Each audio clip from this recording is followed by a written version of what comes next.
Ce n'est que 50 ans plus tard que la théorie d'Einstein a pu être démontrée de manière pratique. Après l'invention de l'horloge atomique, qui permet des mesures extrêmement précises, une expérience appropriée a enfin été possible. L'un de ces instruments de précision a été installé dans un avion pour un vol de plusieurs heures. Une deuxième horloge atomique est restée stationnaire sur Terre. On a finalement observé que l'horloge de l'avion était plus lente. Il ne s'agissait que de quelques nanosecondes, mais la différence était réelle. Et cette infime différence ne tenait qu'à la vitesse de l'avion. Si les scientifiques avaient utilisé un avion beaucoup plus rapide, la différence de temps aurait été plus importante.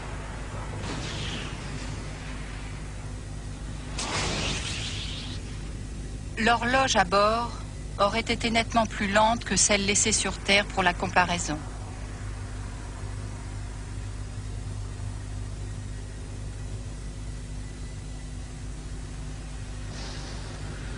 Tous les processus d'un système en mouvement sont touchés par la dilatation du temps.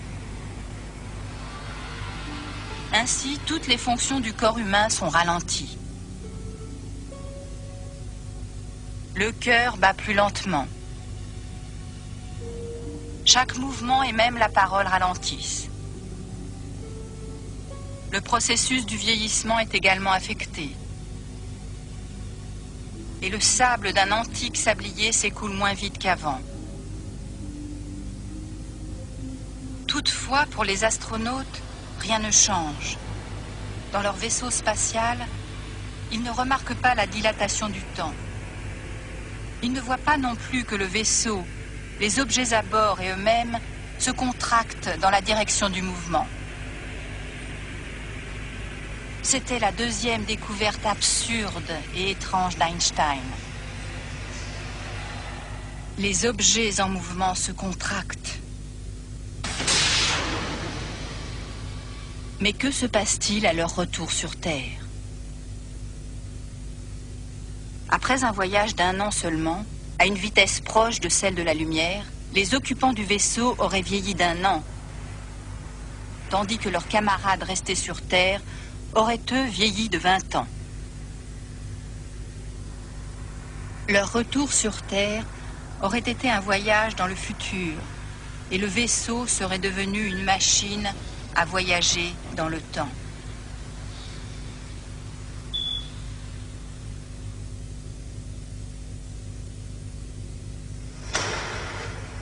L'espace et le temps sont donc relatifs.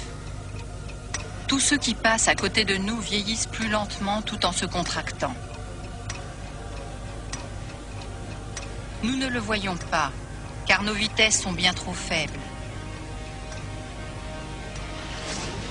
Les phénomènes qui résultent de la théorie de la relativité d'Einstein ne s'observent clairement qu'à partir de 10% environ de la vitesse de la lumière.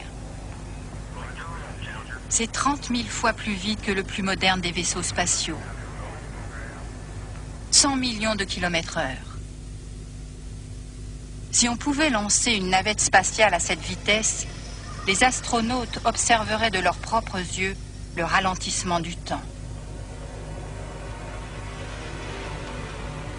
Mais quoi qu'il se passe, ils le verraient au ralenti.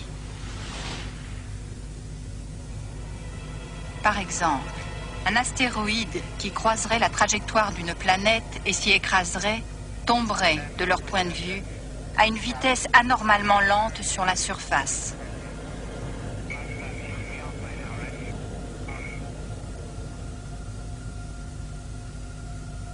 Le corps céleste s'approcherait de la surface dans un mouvement fortement ralenti, comme on le voit parfois dans des films.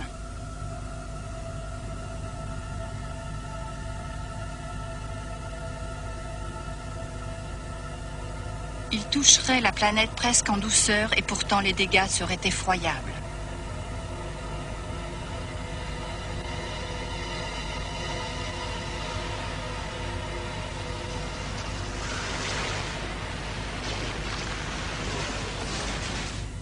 Comment peut-on l'expliquer?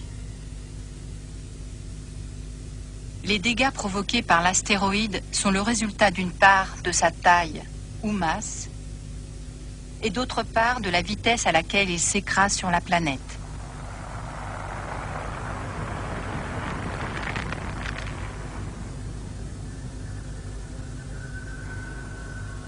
Si les astronautes voient l'astéroïde tomber doucement, mais que les dégâts provoqués sont ceux que produirait un choc à vitesse normale, alors, à leurs yeux, sa masse doit logiquement être plus grande. Mais la masse d'un corps peut-elle grandir? Tout comme le temps et l'espace peuvent se modifier.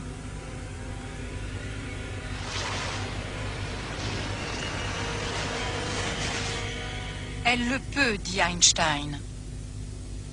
Plus un corps se déplace rapidement, plus sa masse augmente.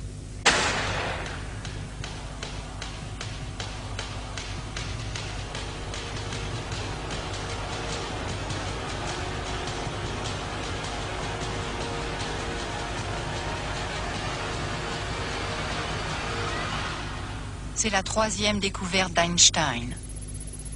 Tandis qu'il s'attaque au phénomène en le mettant en équation, il constate que la masse n'est rien d'autre que de l'énergie sous une forme particulière.